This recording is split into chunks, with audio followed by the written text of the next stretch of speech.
Welcome to our 16th annual Compassion Fatigue Conference.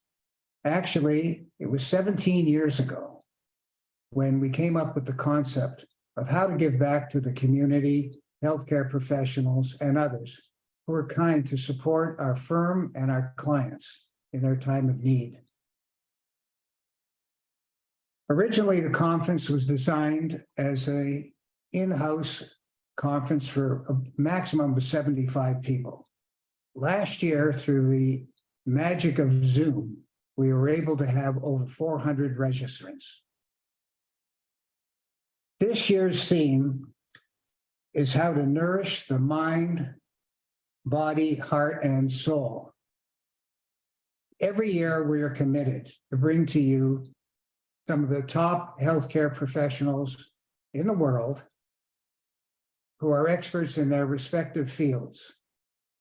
They're here to teach you how to get skills to cope with the everyday stresses that you feel in your occupation and in your work. Diane. As Bernie said, the title of our Compassion Fatigue event is Giving Back, Nourish the Mind, Body, Heart, and Soul. To explain, we hold ourselves out as an exceptional firm because we provide full circle care. Full circle care means that we are there for our clients for their lifetime. At settlement, we do not wave goodbye. If our clients, for any reason, require support, we will endeavor to help or find a service that will offer the support required.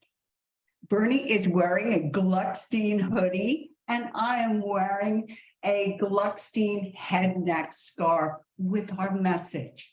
We are with you full circle. In addition to providing full circle care, it has always been our belief that clients experience their greatest increment of recovery when they're able to give back to their community.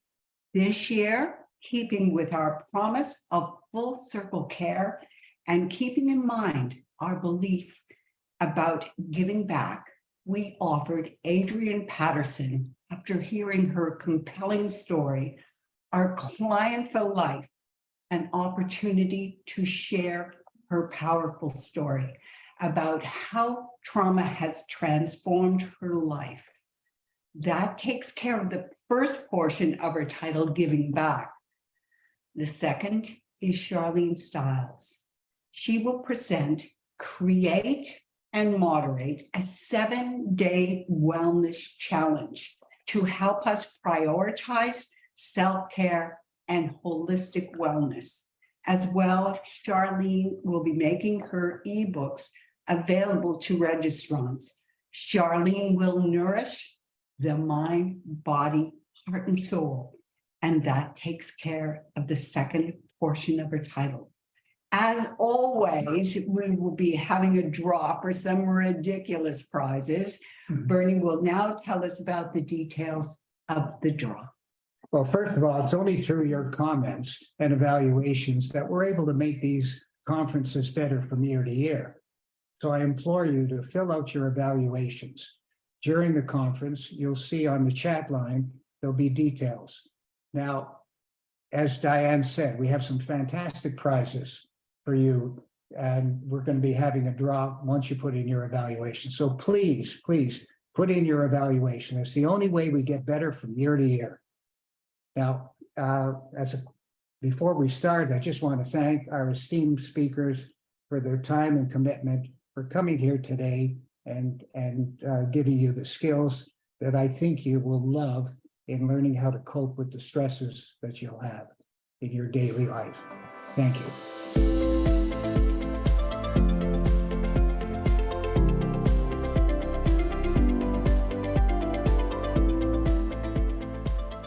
When first responders arrive on scene, exposure to chaos and vicarious trauma are real and serious risks.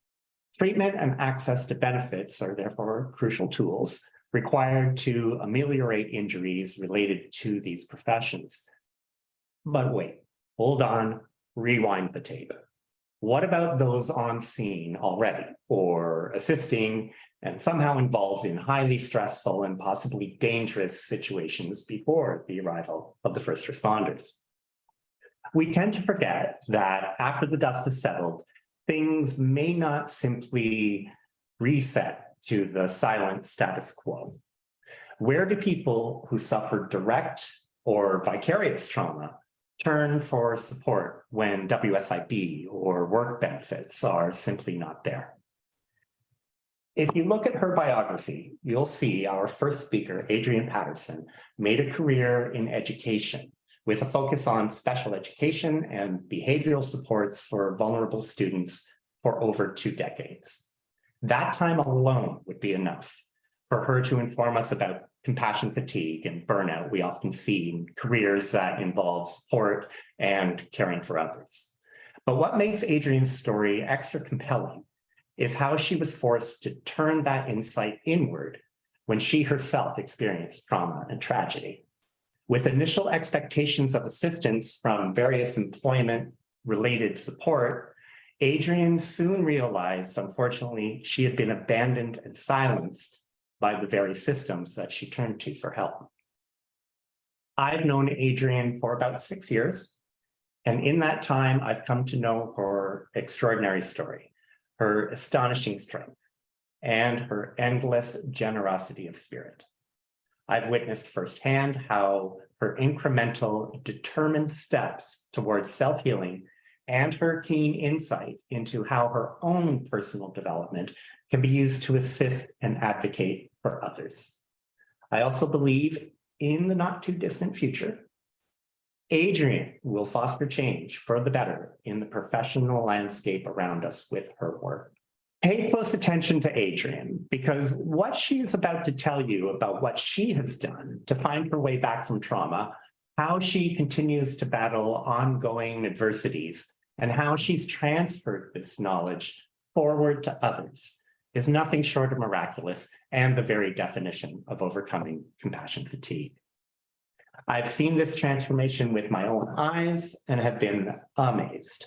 You might want to consider adopting her approaches and perspectives because there are changes that need to be made, not just in health and education, but all professions and work areas. If you yourself are struggling to find compassion for your own situation, there are lessons here for you as well in her story.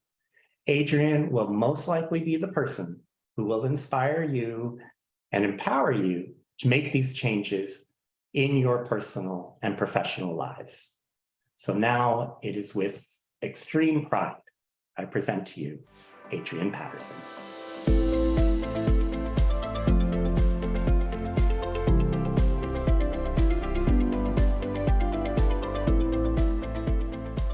Thanks very much, Kevin. Before we get into my story, I'd like to walk you through an exercise to set the context of my talk with you. I want you to go along with me on a little imagination journey and some visualization. First of all, imagine a large body of water like a large lake or an ocean. You see the waves rolling up and down and up and down. You zone into the pattern and the cadence of the waves, and you feel comforted by this. Up and down and up and down. It's a beautiful day outside. The sun is shining, the water is twinkling in the light. You can feel the breeze and the warmth of the sun. Now for a moment, close your eyes. Or if you're not comfortable with that, avert your gaze to the floor where you are not seeing anything specific. First of all, imagine you are in a comfortable and secure boat on this body of water on this beautiful sunny day, and you can now feel the motion of the waves and you are soothed by their consistency. Now call to your mind's eye a lighthouse. What does it look like? What color is it? What setting do you see this lighthouse sitting in? Is this a lighthouse you've actually been to and have seen in your life, such as while on vacation? How do you feel looking at this lighthouse in your mind's eye? Now, keeping your eyes closed, imagine the dark clouds are rolling in. The sky is getting ominous and gray. The wind is kicking up and the water is starting to indicate the turbulence of the winds. You feel the waves are becoming more unpredictable and a little wild. It's raining hard and the temperature has dropped. You're getting wet and cold. You're getting concerned for the conditions happening around you. Now imagine you can see off in the distance the same lighthouse, except now you can see the waves crashing on the rocks and landing surrounding this lighthouse. Fog is rolling in. The waves are so large and crashing that you're having difficulty seeing the horizon. You feel panic rising into your throat. What do you look at now? Are you searching and trying to keep your eye on the light from the beacon of the lighthouse? How would you feel if there was no lighthouse helping you to navigate this storm? Now open your eyes.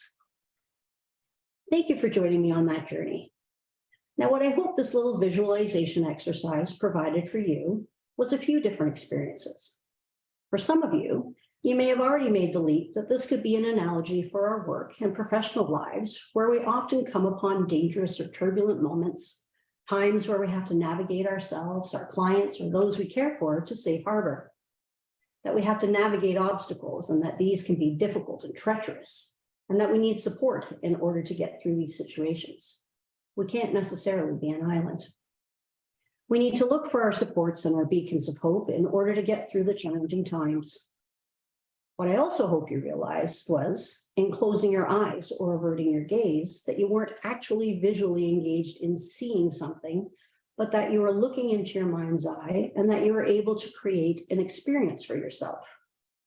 Now, this one may have brought on some negative feelings and you may have felt fear or trepidation, or you may have had that inner sense kick in of, oh, I've got to save myself and all these souls on board and it's my job to make sure we're all safe, and you become entrenched in this saving mode. For some of you, you may have just felt overwhelmed by these sensations and needed to open your eyes to stabilize yourself. What I also hope you realize from this example is that often our thoughts can actually impact or cause our feelings directly. And that sometimes it is our thoughts, especially if they run negative, that can really affect our experiences and our mental health. I will touch more on this later.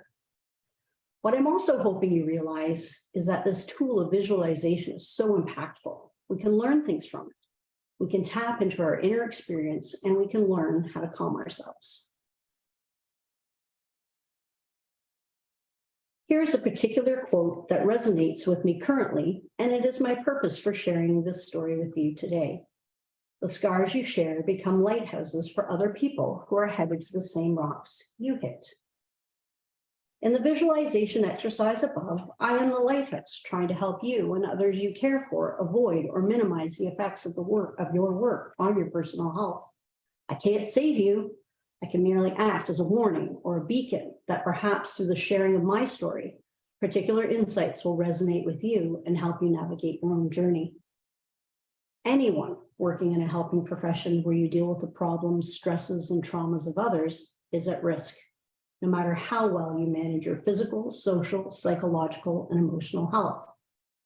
Personally, I have many scars, both literal and visceral, that have greatly impacted my physical and psychological health as a result of working on the front lines of education. I'm here today to share with you my personal story that connects to compassion fatigue and the stresses and toll that our caring takes on our work and our personal health. My hope is that my story of stress and trauma, my search for greater wellness, and journey through recovery will help to serve as a lighthouse or a beacon, illuminating multiple paths to wellness, and that what I share will help those of you who work on the front lines in any of the helping professions. Working and helping with others is a very rewarding way to spend our time at work. And yet, this can have grave personal consequences that take a great toll on our health, our families, and our friends. My life is forever changed by my professional work. Before I tell you my story, I would like to explain and define some terms for you. The work of helping requires professionals to open their hearts and minds to their clients. Unfortunately, this process of empathy is what makes helpers particularly vulnerable to being profoundly affected and even possibly damaged by their work. It's known as the cost of caring. You'll notice the three definitions there of burnout, compassion fatigue, and vicarious trauma. Burnout is where typically it's low job satisfaction, you feel powerless and overwhelmed at work. Compassion fatigue is where you are dealing with others' emotions or traumas or difficulties, and you become unable to refuel or regenerate.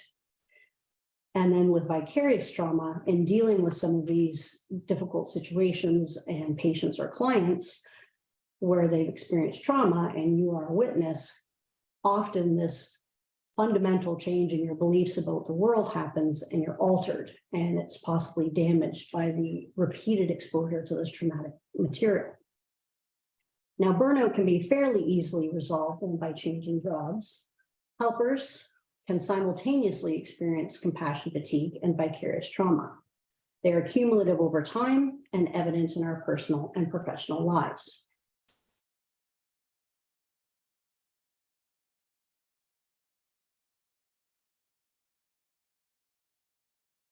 To get some more information on how you yourself are coping with compassion fatigue, you can actually take and score the Professional Quality of Life Scale, and you can also research more about the indicators on the TEND Academy website and various other resources. I've just given you an example of the scale here.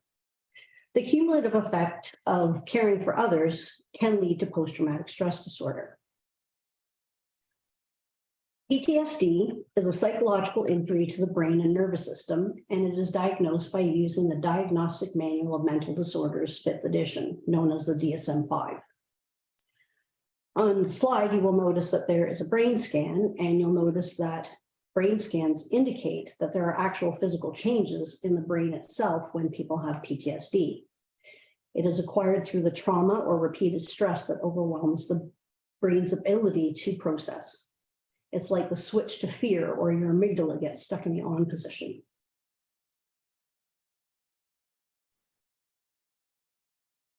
Looking at the DSM-5, the actual symptoms are categorized into 4 categories, and then there are a number of lists of symptoms under that. The 4 categories are intrusion, avoidance, negative changes in thoughts and mood, and changes in arousal and reactivity. And you can see a whole list of the symptoms there: anxiety, sleep disorders, and being triggered by places, smells, feelings, and sensations in the body. This next slide is one that I've actually drawn.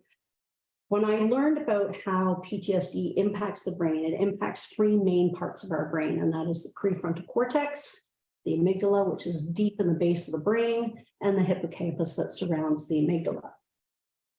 The prefrontal cortex is responsible for cognitive control function. I like to think of it as a control panel. That little picture there is a person sitting at, imagine an airline traffic control person with all these buttons, and they're landing planes, and they're in control of everything and managing all of that chaos and that stress, but they're in control. It's organized. Because what our prefrontal cortex does is help us problem solve. It helps us to plan and organize and regulate our emotions, even when we're under stress. Flip down to the little T-Rex there. That is our amygdala. It is the oldest part of our brain. It is, when we were human and are originating humans, the only part of our brain that was really active was our amygdala. We just had to be able to get away from predators or fight for ourselves or get our food. So it is responsible for our survival instinct. It is our fight or flight or freeze responses. It regulates our emotion. It is also where we encode memories. And the reason I made the T-Rex is it became a really good visual for me to understand that my amygdala is like a big snarly carnivore that's just roaming through the jungle and angry and doesn't really think. It just acts and responds.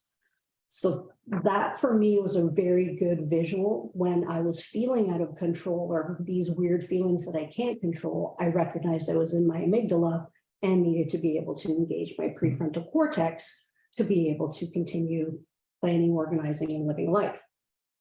Now the hippocampus, I've drawn 2 little arms because the actual structure in the brain is, it's actually 2 branches that do encircle the amygdala. And the hippocampus is where it's responsible for learning and memory. And I like to think of it as a hub because through the process of dealing with something like PTSD, eventually you can reprocess those traumas so that they have less direct impact on your behaviors and your emotions, so therefore making you feel more regulated or loved and comforted. It's important to note also that in the hippocampus is where new learning and consolidation happens, and that this is where memories are stored, and that dealing with some traumatic memories or difficulties that you're having in your life, once you have had the chance to reprocess and heal, those traumas never go away, but they are reprocessed so that they have less impact daily.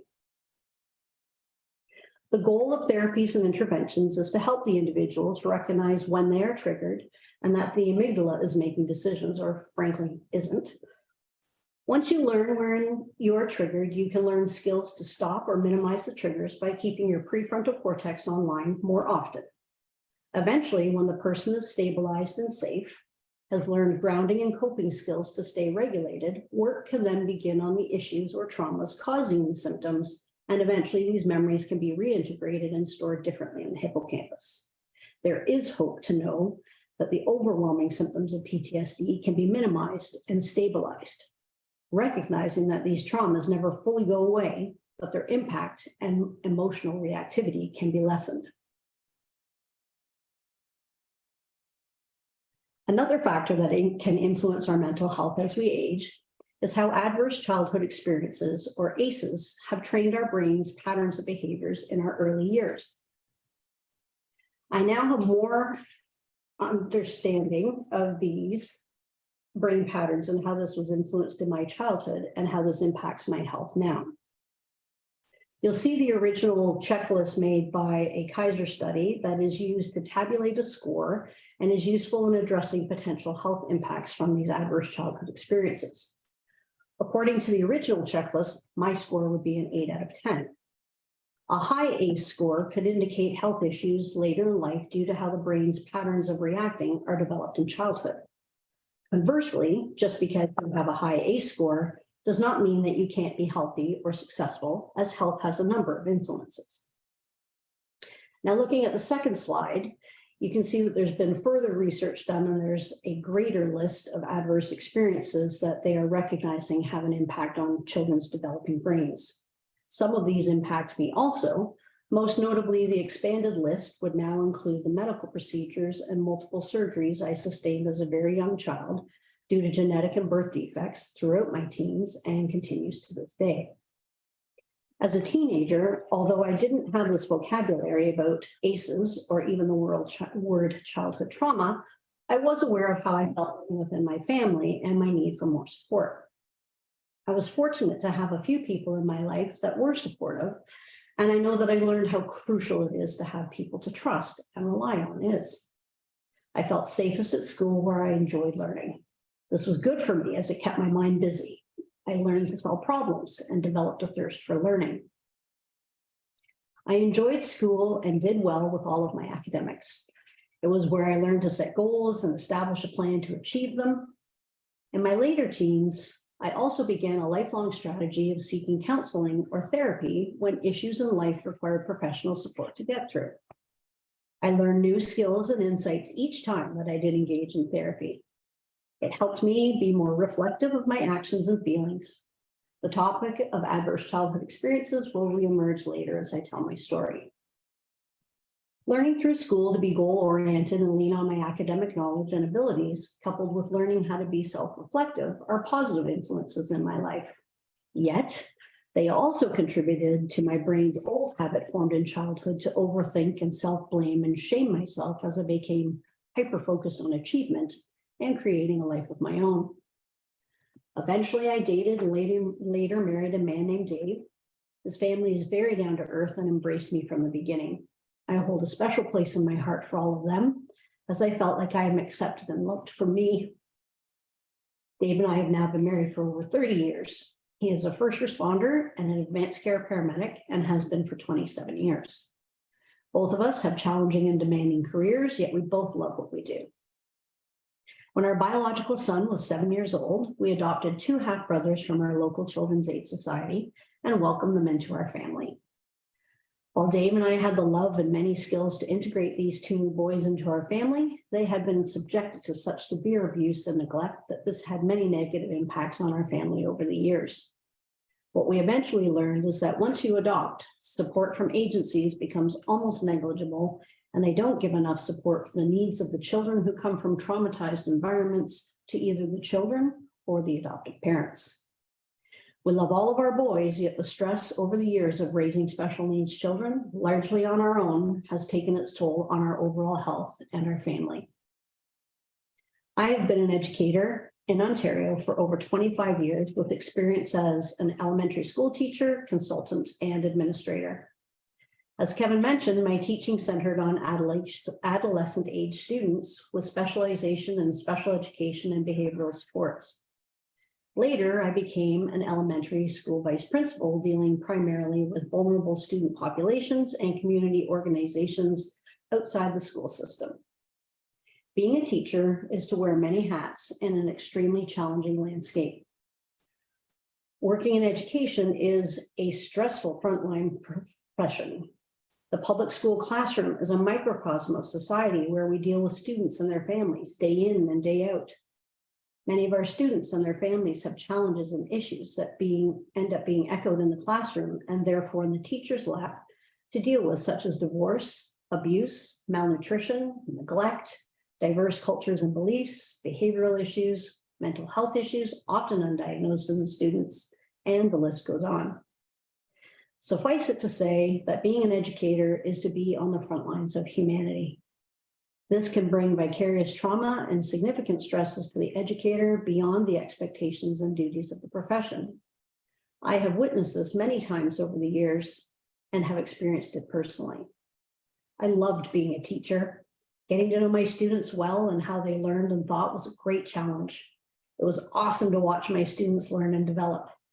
It was important for me to be the best that I could be, as I was always so curious how I could help improve my practice so that I might benefit more students. And over time, this led to me getting more qualifications and taking on different teaching assignments in different schools. Eventually becoming a consultant where I worked with teachers in the entire board so that I was seeing multiple schools in real time. This fascinated me and led me to becoming a vice principal in another school board. Over the years, I witnessed many students who had difficulty with any number of issues, such as learning disabilities, poverty, bullying, physical and medical challenges, special needs, traumas in their lives, and violence in the school. Due to dealing with special needs students primarily as I went on in my career, I was subjected to threats from both students and parents, physical injuries like bites and slaps, to more serious injuries when I was a vice principal. In 2014, I was assaulted numerous times and ended up with multiple head injuries, other physical injuries, and post-traumatic stress disorder. In the first main incident, I had a concussion resulting from a punch to the head, which caused my neck to whip back, and then I hit my head on a door. I sustained a number of bruises to my head and my body as the student continued to be out of control, kicking and punching me while I was cornered. Eventually, I was able to get to safety, get other support for the student, and then get myself medical support. I was very dizzy and disoriented. I was off work for a period of time and returned to work on accommodations until I was able to resume my full duties. I was supported through this first assault by my employer and by WSIB. The second assault happened a few months later when I was hit with a heavy bottle to the head and I bit down on my jaw. This caused nausea, and like my first head injury, I felt dizzy and disoriented. The diagnosis, once again, was a concussion. In retrospect, something else was wrong. After this assault, I found myself lying on the floor of my office, retching, crying, and feeling terrified. This time, I was off for a shorter period of time to heal as my employer began to push the issue of return to work on accommodations. Succumbing to the pressure, I returned too soon and greatly struggled. Initially, my brief time off was supported by WSIB. Then a few weeks later, according to their charts, I couldn't have been injured. Even with more than one physician's opinion, they decided that I was not ill and that I was to pay the money back. Based on that, my employer then decided, even as I sat at my desk trying to work, to use a human resource policy to label me a malingerer, which essentially means that I'm faking it to get a benefit and not work, and forced me to work without accommodations, all the while being told how much I was causing my employer's WSIB rates to increase. I felt very threatened. I did try to work full-time without accommodations, and this was an abysmal failure. Shortly thereafter, the same student was still at the school, now working with 4 adult in Kevlar protective gear. He came at me once again, causing us to put the school into full lockdown. I was forced by my supervisor to support the evacuation of an area near where the student was out of control. And another very young student was begging me not to leave her as she grasped my leg. I put her into a safe environment and managed to get myself to my office. That is when the full weight of what I was dealing with came crashing down on me. I felt traumatized. I was immobilized with fear that I couldn't keep myself or others safe, which is my primary role as an administrator. I took time off work despite the threat of not being paid. I needed to get well. I then dealt with years of threats and denials by WSIB, both for the traumatic brain injuries and for the PTSD that was also later diagnosed. My professional association was initially attempting to help me sort out all of these matters and help me to get long-term disability, which I qualified for. LTD eventually also tried to do the same tactic as my employer and WSIB and felt that all of the proof they had of my disability was false and denied me. In my opinion, and through these experiences, this pattern of denials and lack of support is what insurance companies do. This tactic led to suicidality and some actions that could have easily made me sicker or could have been fatal.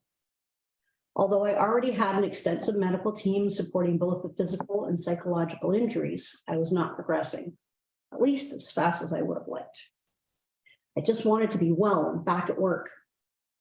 Work was my purpose, and not being able to was devastating and destabilizing for me.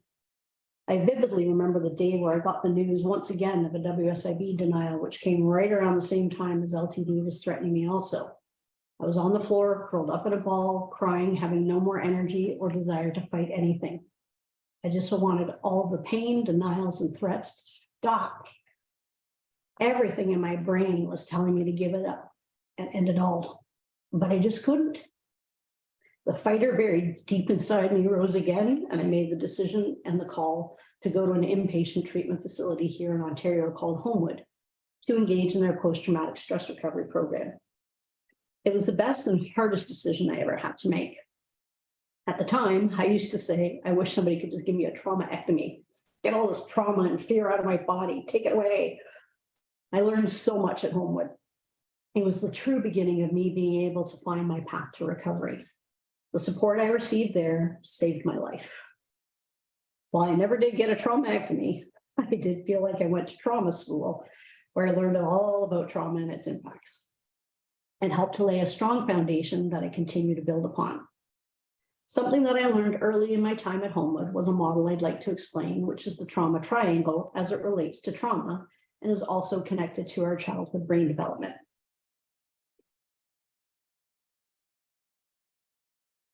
You'll see here on the slide that it refers to the roles that people often fall into after they've been raised in a dysfunctional or a traumatic family. For example, a victim, having been victimized, will often stay in that role of feeling victimized, even in other situations or relationships where they aren't actually being victimized. It's a role that perpetuates itself. Or often not to feel like a victim, you swing into rescue mode. Let's save everybody else so that I can feel powerful and that I'm okay. Or victim, tired of being victimized, will lash out and then become an abuser. It's important to note that these patterns of behavior are unconscious. I personally am genuinely compassionate and enjoy helping others and giving back. However, what I now realize is that in times of stress, there were occasions in my work that I felt compelled to rescue, even if I didn't have the energy to give. It was like a drive to avoid feeling helpless in my own stress. I could help others. It's an important distinction that I had to learn, namely to know when I am acting out of true compassion and ability to assist versus feeling driven to help others and avoid feeling powerless. Homewood also helped me recognize that as a teacher and especially as an administrator, that I had to suppress my natural human instincts and reactions in order to be the barometer for students and staff around me. The suppression, however, does not allow for me to process my own fears and issues as a professional in the workplace. Homewood also fostered and promoted an emphasis on good and regular nutrition, sleep hygiene, movement, mindful leisure activities. Grounding is another skill taught and reinforced initially to help us to be able to lean into the distress of other aspects of the program. Also, thinking back to the diagram of the brain, often when you're triggered or really sick with PTSD, you're stuck in your amygdala. So grounding or belly breathing and learning these skills help us to move out of the amygdala and into the prefrontal cortex. Belly breathing is essential in order to regulate our nervous system, our breathing, and our body. It turns out the belly breathing I thought I was doing was actually amping me up and making my body more full of anxiety. Another grounding tool, which relates back to the visualization technique we began with, is when agitated or anxious, you can ground yourself by doing a 5 count. 5 things you can see, 4 things you can touch, 3 things you can hear, 2 things you can smell, and something that you can taste. It will bring you back into your prefrontal cortex. It will bring you back to where you are, to where reality is. Even if your environment is devoid of those things that you can see, taste, or touch, simply going through that exercise in your mind will actually help the brain to ground itself or move from the amygdala into the prefrontal cortex. Another concept that's important to learn, and I utilize this graphic frequently to remind myself and to explain to others how to recognize where we are, is the window of tolerance. While at Homewood, I learned looking at the window of tolerance slide, it is when our body can be stressed, but we can manage it and have no ill effects from that stress. We can be pushed above or below the window when we are no longer managing our stress as well. Above the window is hyperarousal or being activated. And I like to think of that as anxiety or anxious, where I feel prickly and I just can't sit still and I feel agitated. I feel driven to keep moving. Below the window is hypoarousal, or where you're zoned out. And I think of that as depression, that feeling of being sucked into the couch and you can't move.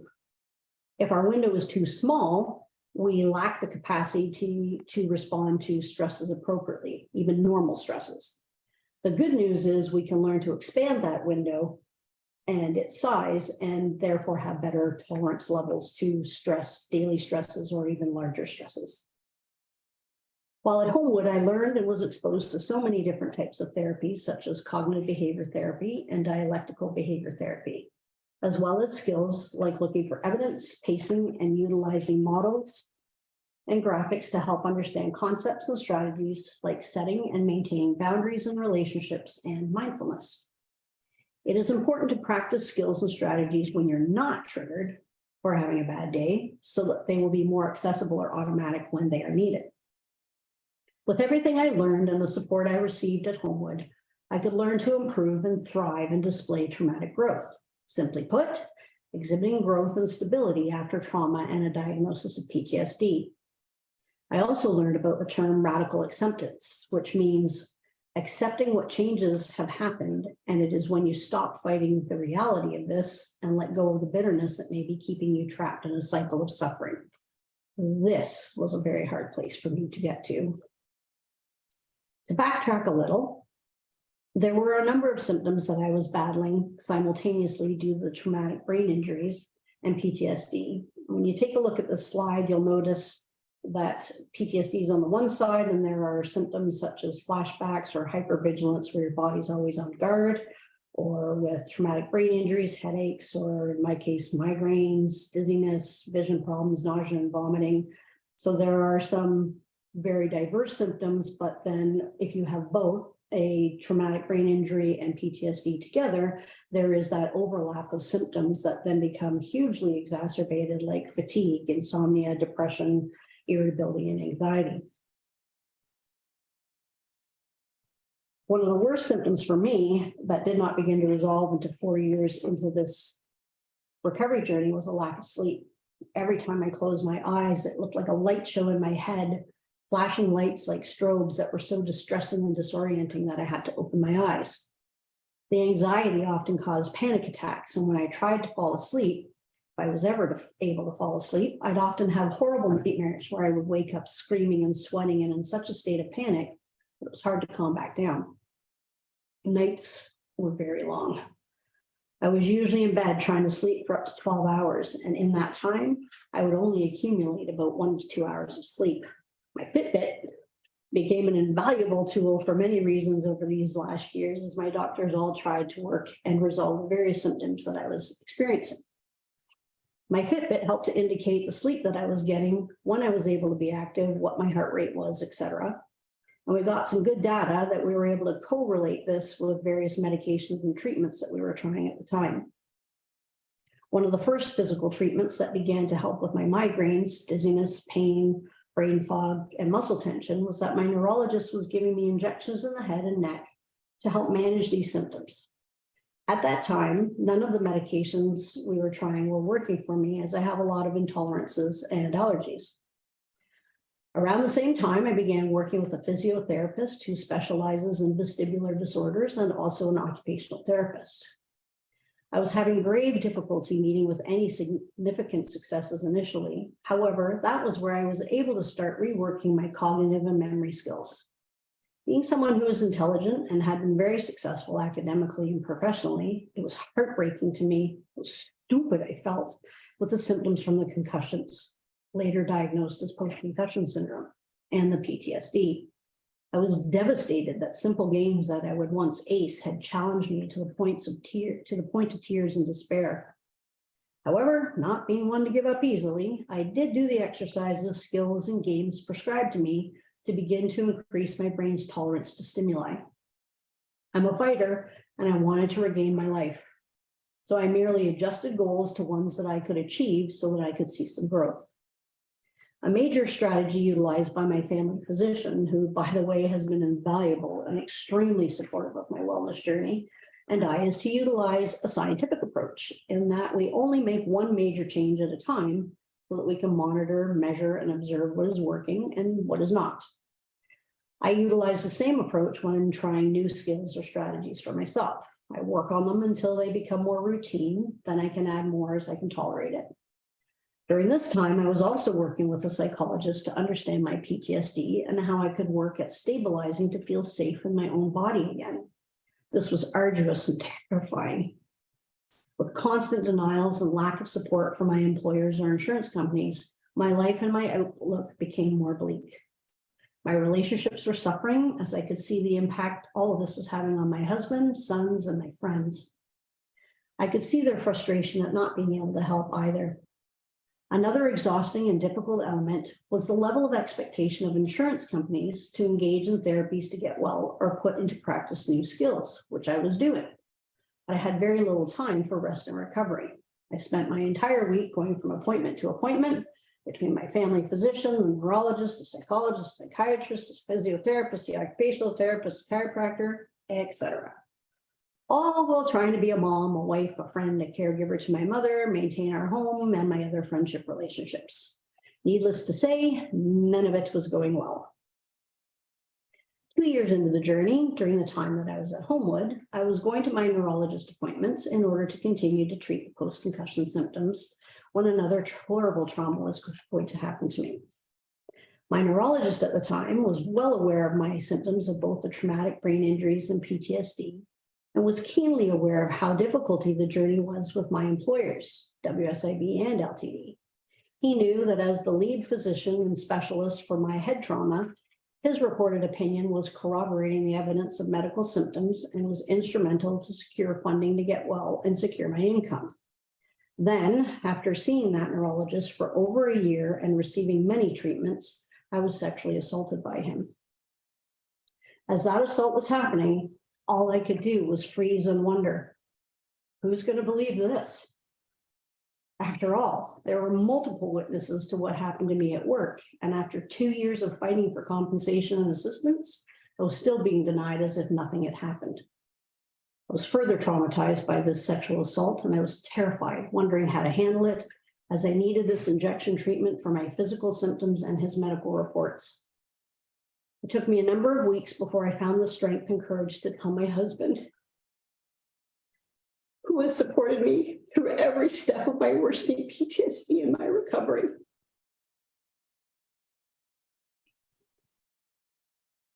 With his support, I had the courage to advocate for myself and stand up for others, some of whom were even more vulnerable than I was.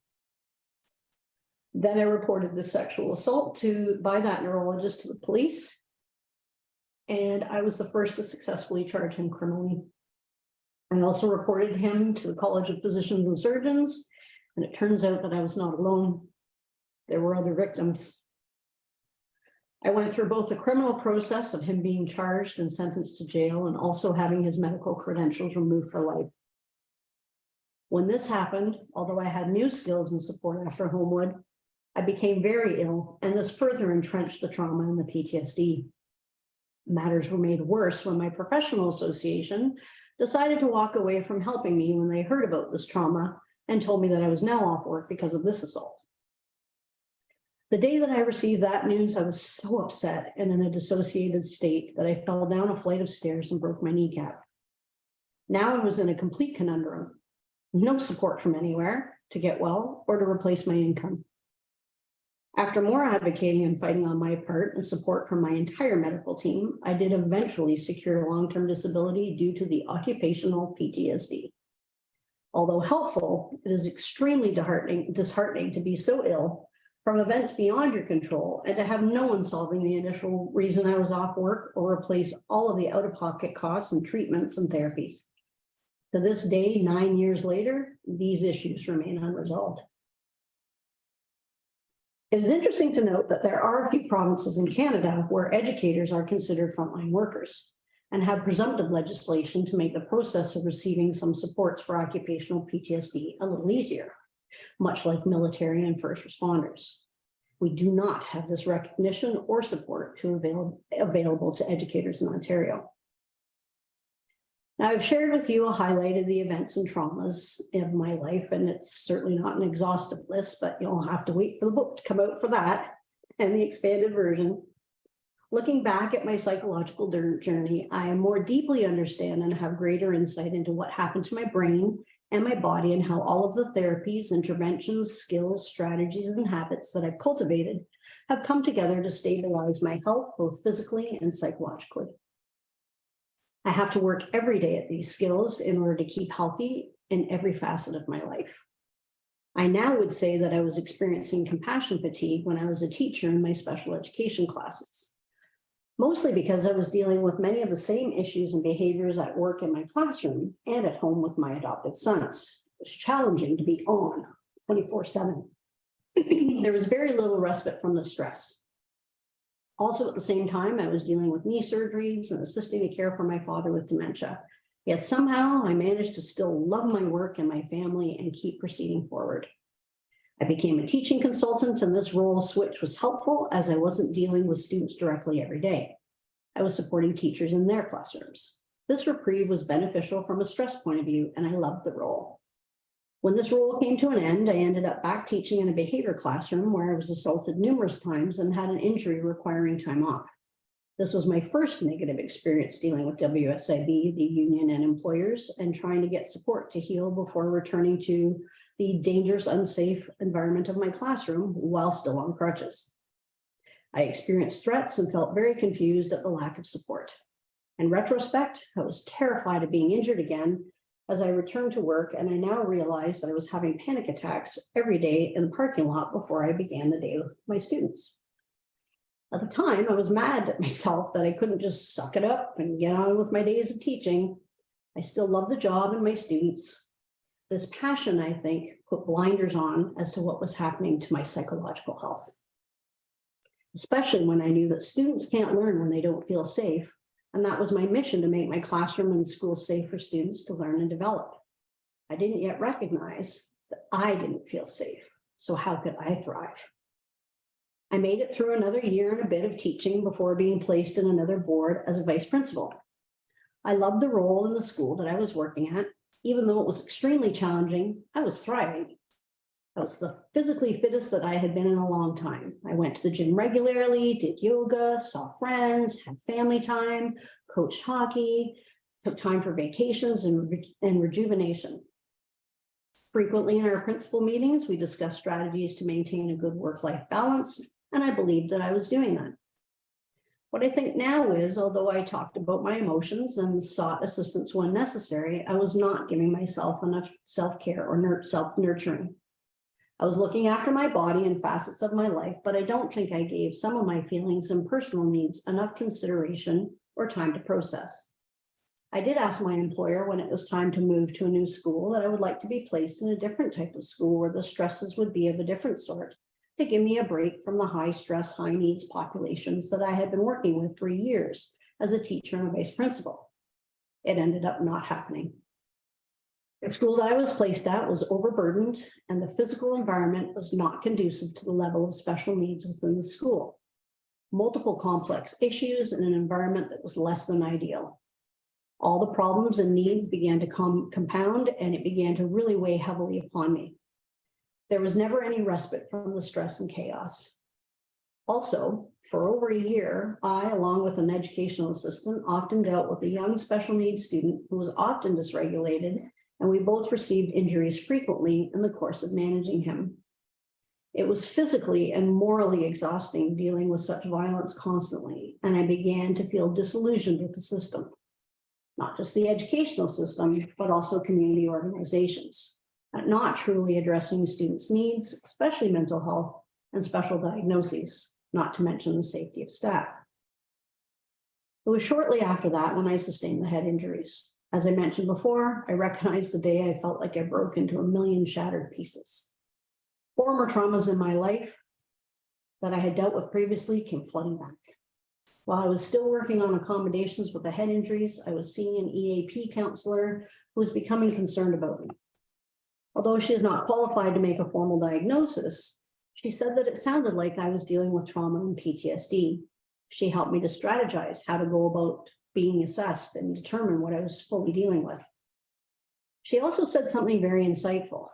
Why would you want to work for an organization that is not supporting you, or quite frankly, these threats are making you sicker? She also reminded me that if I didn't feel safe at work, and yet it's my job to keep others safe, what was I doing still working when my doctor was already telling me to take time off to heal? As I mentioned before, I did go off on a leave so that I could heal. I went to a yoga retreat to try and regulate and calm my body and learn some new things about my body to heal. While there, I found a book in the bookstore by Judith Herman called Trauma and Recovery: The Aftermath of Violence from Domestic to Political Terror. As I began reading and flipping through the book, I fell to the ground as the realization hit me with full force that I was dealing with trauma and I needed help. It was shortly after that when I met my psychologist and was formally diagnosed with the PTSD. This book and later many others have helped me to understand the many complexities of trauma, how and why it happens to our brains, and the many ways to heal and deal with psychological trauma. Beginning at the point when I was off work, I was researching head trauma and PTSD a lot on my own, and with the help of my medical team to try and understand why my body was doing what it was doing. The symptoms of PTSD that I mentioned before, I was experiencing them all frequently, like anxiety and flashbacks, and also chronic physical pain and constant migraines. I was often highly dysregulated and cried a lot, even when I didn't have the energy to.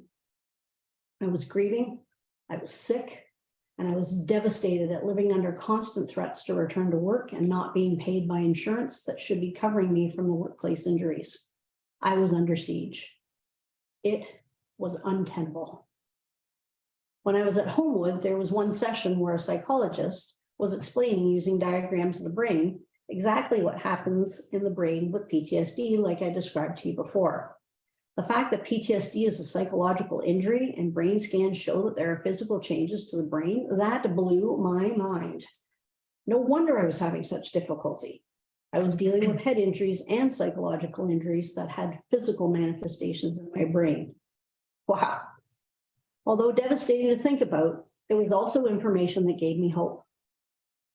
As an educator and brain geek, I finally found out that there were things that I could do to change my experience. I wasn't a loser. It wasn't my fault. I wasn't weak, and I couldn't just suck it up or ignore what was going on. This was not a character flaw or some deep desire not to work, all of which were how I was being treated by others. For years in my own professional development, I did a lot of research about the brain and learning. I loved teaching as I had to figure out how each one of my students learned and then find ways of helping them learn more. I knew that new neural pathways known as neuroplasticity could be created to learn and adapt to skills and tasks and learning. Referring back to my description of PTSD, I now knew that I had to learn and train my brain to get out of its stuck position in the amygdala and utilize and keep my prefrontal cortex online in order to eventually process the traumas for storing in the hippocampus. The brain wires where it fires. Think of a child playing with a truck, and they go over and over and over and over again in the same pattern. That would eventually make some really deep tracks. Then that truck wouldn't be able to get out of those tracks if they're too deep. So if our brain continues firing in these negative directions, it can really entrench some of those thoughts or feelings. So that is where we are trying to use different skills and strategies to help the brain bump out of those tracks and create new tracks and move in other directions. Rumination, or thinking the same bleak thoughts over and over again, will entrench the brain in our feelings and in this negativity. By noticing this, we can train our brains to shift to other thoughts or activities, thus with practice, creating new strong neural pathways. Therefore, me truly understanding what was happening in my brain with PTSD was such good news to me, as I know that I'm not a quitter. I wanted to live and thrive, and I'm a fighter. So I just had to find ways that worked for me to heal and retrain my brain. With greater insight and practice, I now know my brain so well that I can most often easily apply these skills and strategies to maintain stability. All of this learning, retraining, and maintaining takes enormous effort, energy, and courage. It has not been easy. It has been a long journey in recovery, and that continues, but it has been well worth the effort. For one thing, I can sit here and talk to you today about all this, and I'm okay. Maybe what I've learned can help you.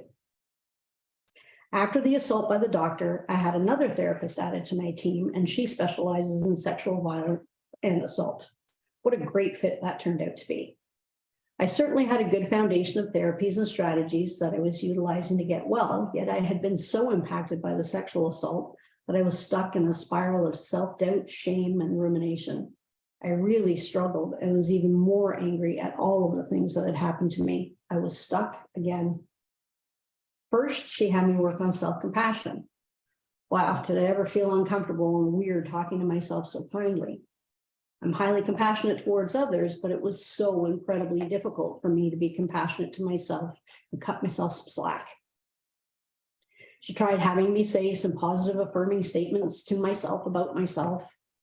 Well, I had done this before, and it was a skill that I had been using regularly. This assault seemed to make this strategy incredibly difficult for me. Besides, even though I felt safe with her and I like working with her, I just felt so uncomfortable and weird. Then we tried using EFT, or the emotional freedom tapping technique, to begin being more compassionate toward myself and to calm my nervous system. We recently had a discussion about that time many years ago, and she asked me if it was because I didn't believe they'd work. I responded, no, I just felt so awkward that I couldn't stand it. Eventually, I was able to lean into the distress, which is another term in strategy and psychology, of being so compassionate with myself and employing a variety of skills to do so. Also keep in mind that during this time, I was still in court proceedings, being interrogated and scrutinized by the doctor's lawyer, going through the hearings at the College of Physicians and Surgeons, going to jail to speak out against his early release, etc. A very arduous journey for sure. With this same therapist, we worked towards preparing me for EMDR, which is eye movement desensitization and reprocessing. We tried a variety of ways of doing it. However, was still battling the post-concussion symptoms and still waiting to get a new neurologist to treat me. The eye movements and the sounds of this therapy made me feel nauseous and fearful. It was very difficult. We maintained regular appointments, and with her expertise in tracking my progress of utilizing all the skills I had learned at Homewood, things were coming together and making a difference. Eventually, we began another type of therapy, which for me happened at the right time and has been very successful for me. It is called SSP, or the Safe and Sound Protocol, developed by Dr. Stephen Porges, a psychologist and neuropsychologist who developed the polyvagal theory. In short, the polyvagal theory is a science framework for safety and social connection. The vagus nerve connects your body and your brain and innervates most of the organs in your body, which is when you are chronically stressed, many areas of your body can be impacted and damaged. And as you can see on the slide there, as the nerves connect to all of our different organs and body systems, which is why often people can get sick in various areas of their body when they are overstressed. This nerve also allows the brain to monitor and receive information about many of our bodily functions. In PTSD, the vagus nerve is also injured and lacks what they call vagal tone. The Safe and Sound Protocol is a practical application of the polyvagal theory, which helps retune the nervous system to be more regulated and resilient to life's challenges, kind of like working out a muscle. This protocol is designed to help increase vagal tone. And for me, this therapeutic modality allowed me greater control as it was delivered through an app on my phone where I wear over-the-ear headphones to listen to music that has been specifically programmed to first calm the nervous system. Then in the core of the therapy, it trains through altered music how the vagus nerve responds. Then as issues or traumas surface in the course of utilizing this protocol, they can be dealt with by working through these impacts with the counselor or the therapist. In conjunction with the SSP, I utilize the emotional freedom tapping app on my phone for calming my nervous system. This method uses sequential tapping on the meridians of the body, coupled with guided statements and affirmations. They both have significantly increased my stability and functioning in regard to my psychological and physical health. Over the years of dealing with my brain, having understood the main areas I was trying to heal and gain better functioning with, I became more attuned to the role that my entire nervous system plays. Keeping my nervous system as relaxed as possible helps many of my other bodily functions to work better. Over the years of all the continued stress and trauma processing, I also developed an autoimmune condition. If you've ever heard of Dr. Gabor Mate and his book, When the Body Says No, you'll know what I mean about how the stress in my life and all of these incidences and traumas, and also how they connect back to adverse childhood experiences, it's no wonder that yet another thing was piled on my plate to deal with. However, my medical team has been supportive, and over the years, we have developed medical and alternative therapies that work for me to live as healthily as possible as I continue to do my recovery work and utilize all of my skills and strategies. My focus is now my nervous system so that I can manage all the aspects of my health. For a long time in therapy, I would lament that I really miss the older Adrian, the strong one, the one who kicked butt and thrived. The funny, high energy, focused person who was able to solve a lot of problems successfully for myself and others. What it took me a long time to realize and recognize was that she wasn't gone. But those essential qualities of my character are the same things that have helped me to dig deep and commit to my healing and recovery every day. I am determined and tenacious, and I pursue my health and joy with fervor. I finally understand that stress and the number of traumas and living under siege of situations I can't control, although they made me feel broken and hopeless, they do not define me. This journey has been arduous, yet I am a warrior. I continue to fight, but in healthier ways, for my own wellness through self-compassion, curiosity, and tenacity. I advocate for myself and others in every interaction I have with healthcare providers. I help them to understand the impact of trauma and what can be done to truly support people when they are at their most vulnerable. I advocate not only for trauma-informed care, but trauma-supported care. I recently noticed during my latest surgery what an incredible difference and change in how I was supported through this process was so much better than a surgery I had 2 years ago at the same hospital. At that time, I took the time to write to the patient advocate department and also had numerous phone conversations regarding what could be done to improve patient experiences. I know that my advocating wasn't the only reason I saw improvement this time around, yet it makes me incredibly proud that something I may have said or explained has contributed to better outcomes for patients. I have also learned that great warriors need rest and recuperation between battles, so I am less inclined to be hard on myself when I need to take the time to deal with any aspect of my health. This journey also brought me a gift. While I was always somewhat creative, I now paint and make a variety of artistic creations, which is therapeutic and enjoyable for me, and I have seen the joy that this has brought others. Art, or any act of being creative, is extremely beneficial for the brain. I journal and I write, and I publicly speak about my journey as I want to help others see that there is hope even in the face of continued hardship. Frequent nature therapy has had incredible benefits for me, and that is where I find it easiest to be most beneficial to utilize mindfulness. A mindful walk, taking the time to observe the smallest patterns in beauty and nature, truly puts me in the moment. Not the pain of the past or the fear of the future, just being. I've always loved the outdoors, but it has now become my lifeline. I often hug trees, and believe it or not, they hug back. During COVID, when pools were closed, I learned a new challenge that I actually now love, and that is outdoor cold water swimming. Some of you may be familiar with Wim Hof, an extreme athlete who uses cold therapy and breathing techniques. It has been great for my nervous system, my pain, and inflammation. During a recent investigation, I discovered that sleeping in lower temperatures actually helps restore the nervous system as well. In my profession, I educated others, and I was a leader. I am finding that in this journey of trauma and recovery, that I truly remain an educator. Even though I'm not in a formal classroom any longer, I continue to be a leader as I help others to find their way through their own recovery. I hope that my experiences and my story have illuminated some methods and pathways for you to find healing and connection with others, and that when we feel like we fall and fail, we can find new ways of thriving and moving forward. I hope that what I've shared has, like a lighthouse, given some indicators of areas of our lives to be aware of the dangers confronting us in our health, and has provided you with some direction in navigating turbulent times in your life.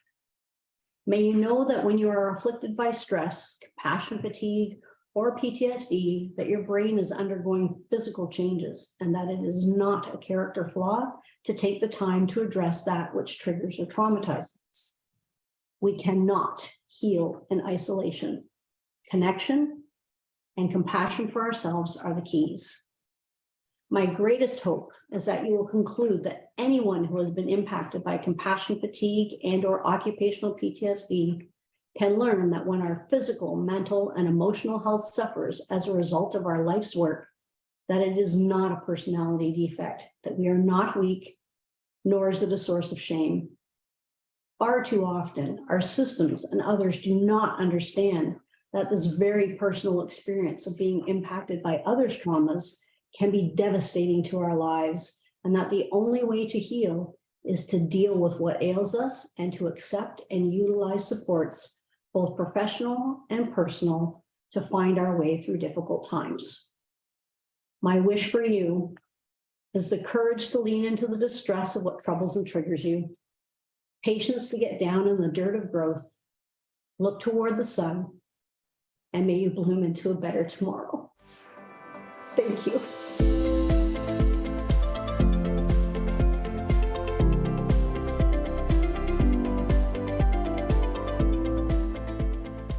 I am honored and pleased to introduce our speaker, Charlene Stiles. Charlene is a highly regarded nutritionist and holistic life coach with a passion for empowering individuals to live their healthiest and happiest lives. With over 12 years of experience, she's helped countless people transform their relationship with food and their bodies through personalized nutrition plans and holistic approach to wellness. As a sought-after speaker, Charlene captivates audiences with her engaging and relatable approach, delivering practical and actionable advice that has had a lasting impact on the people that she works with. With her unique combination of experience and education in mind-body therapies like yoga, meditation, and energy practice, coupled with her encouraging coaching style, she's the kind of person to have in your corner when you are focused on health, wellness, and personal growth. Please welcome Charlene Stiles.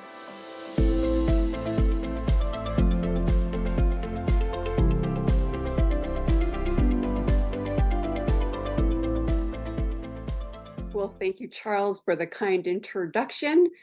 It is my deepest honor and pleasure to be here today talking about what I feel is a very important topic, one particularly that is very near and dear to my heart, and that is health from a holistic perspective. I'm assuming that it's near and dear to yours too, and that's why you're here. I'd like to dive into today how we can approach health from a holistic perspective, how we can nourish all aspects of ourselves, and that includes our mind, our body, our heart, and our soul. But before we jump in, I just want to take a moment to, first of all, acknowledge you, your time, your presence, your attention, your energy. There's probably a million things that you could be doing right now, and you've chosen to be here to invest this time and your energy into enhancing your own health and your own well-being at some level. And secondly, to Gluckstein for providing this incredible forum for us to unite and for them to share their truly holistic approach. I think it's such a gift to have a business like this lead the way in embracing all of their clients, their colleagues, their partners, and anyone who wants to attend this forum for free about compassion fatigue. So it really, truly is my honor and my pleasure to be here to share this information, but also to partner with Gluckstein on what I think is a really important topic. So if we haven't met before, hello, I'm Charlene Stiles. I'm a holistic health coach, life coach, and nutritionist from Niagara. While I'm based in Niagara, I deal with people all over, well, North America. I was going to say the world. It extends a little beyond North America, but predominantly in North America.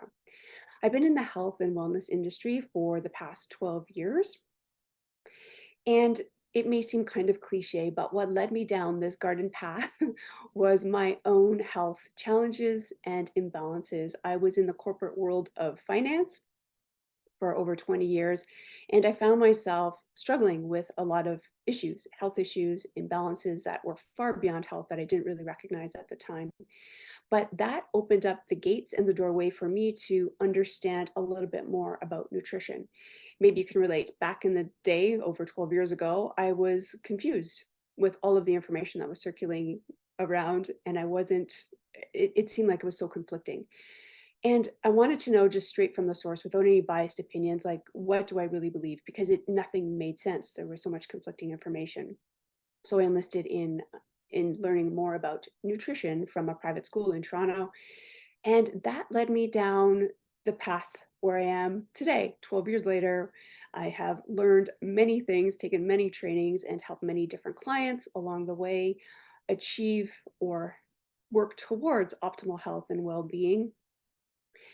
And what I have learned along the way is that food alone is not just our only source of nourishment. And that's what I want to talk to you today about, is how we can nourish all aspects of ourselves.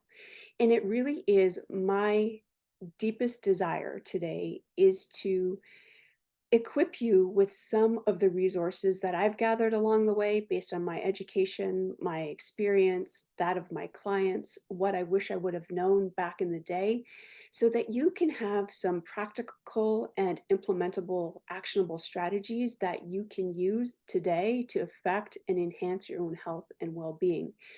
It is my passion to help others feel empowered and have education and resources so that they can enhance their life, so that they can really feel like they're thriving in life rather than just surviving. Optimally, I would love everyone to be living the life of their dreams, living fully, and that is all based around the core of our well-being and our health. Coming from the investment world, I think, the little pun is I transitioned from wealth management to what is really the true wealth, which is our health. So I hope that my holistic approach, you can see, meshes, I think, really well with Gluckstein's approach to their holistic projection. And what they want to do today is compassion fatigue. The forum is about compassion fatigue, and their objective and real primary focus is on how giving back can be a form of therapy and self-healing. And I think they're such leaders by demonstrating that in their own business and outreach by providing this forum. So I think it's a beautiful marriage. And if I'll say it again, I do really appreciate and honor, and I'm very proud to be partnering with a company that's so forward thinking like Gluckstein. So what I'd like to do today is on a very high level is just take a look at what holistic health actually means, and then look at the pillars that are the foundation to build optimal health. These are my 6 pillars based on my experience and my education.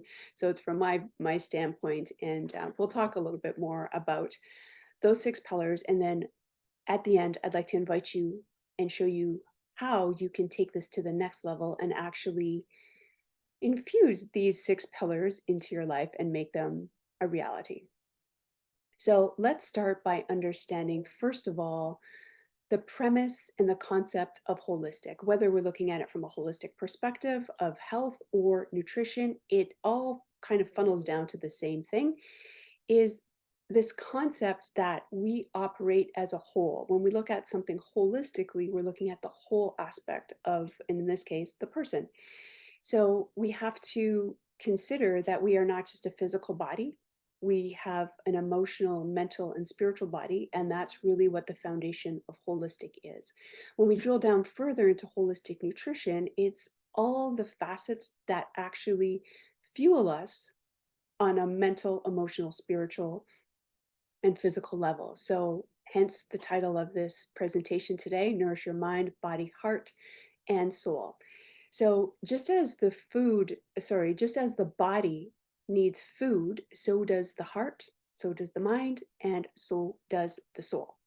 So just to kind of shed a little bit of a light onto this topic, if I were to ask you what actually nourishes you, what gives you pleasure, what keeps you alive, more than just food, well, okay, let's start from the beginning. Maybe you would say food is one aspect that nourishes you. Sure. What beyond food would you find that's fueling and brings you joy and pleasure and fuels you? And for each person, that might be obviously very different. But for some of us, it may be good sleep, fresh sheets, catching a sunrise, catching a sunset, snuggling with your pet, with your partner, with your children, with your grandchildren, listening to music, creating something. There are so many ways in which we can nourish ourselves that go beyond food. And that's really what holistic nutrition highlights, and what I want to really, as a blanket approach, take a look at today is health goes far beyond just food alone. So there's a saying that says no amount of good food can nourish a starving soul. And I think that is absolutely true. I'll just add on to this. When I hear people talking about health today, it's really interesting. Most health topics center around potentially, what you're eating, maybe the quality or quantity, maybe what diet you're following, like, whether it's paleo or keto or intermittent fasting, or if you're vegan or you're vegetarian. So some relation to food, maybe quantities of food, and most often about exercise, how much or what type of exercise you're doing. So it has a lot to do with physique.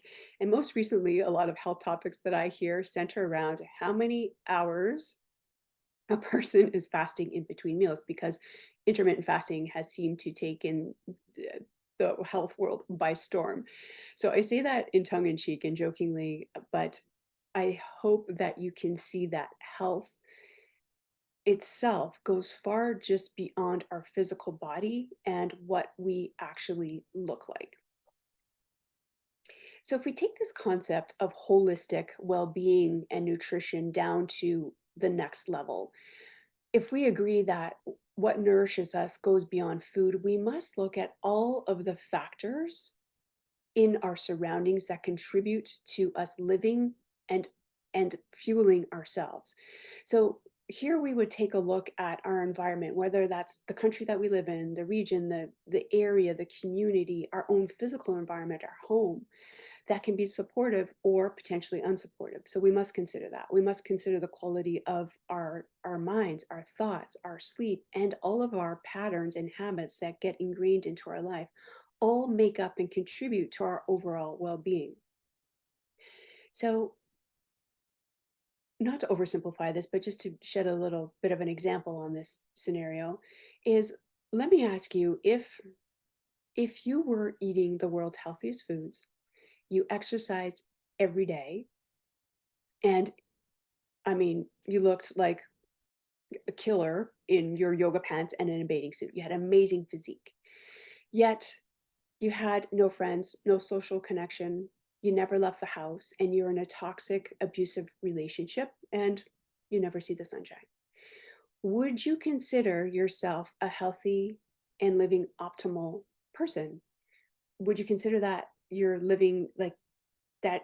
It's a vital lifestyle that you have. Without oversimplifying it, I think if we focus just on what someone looks like, their appearance and their physique, that does not equate to health. And that's really what I want to dive into here with you today. I think there is a beautiful example that I wanted to share with you that addresses all of the factors that we're talking about in terms of holistic well-being, holistic optimal health and living. And that comes down to the blue zones. If you haven't heard about the blue zones, these are regions around the world that have the longest and healthiest living people on the planet. There are currently 5 areas that are considered blue zones in the world. It's Icaria, Greece, easy for me to say, Sardinia, Italy, Nicoya, Costa Rica, Loma Linda in California, and Okinawa in Japan. So these areas were researched. Actually, it started with Dan Buettner and some of his colleagues. Dan is a journalist, and he was looking at communities that had the longest living people and what their qualities were. And what he found was there were a few regions around the world that had the longest living people, so people that live beyond the age of 100, so the highest concentrations of centenarians.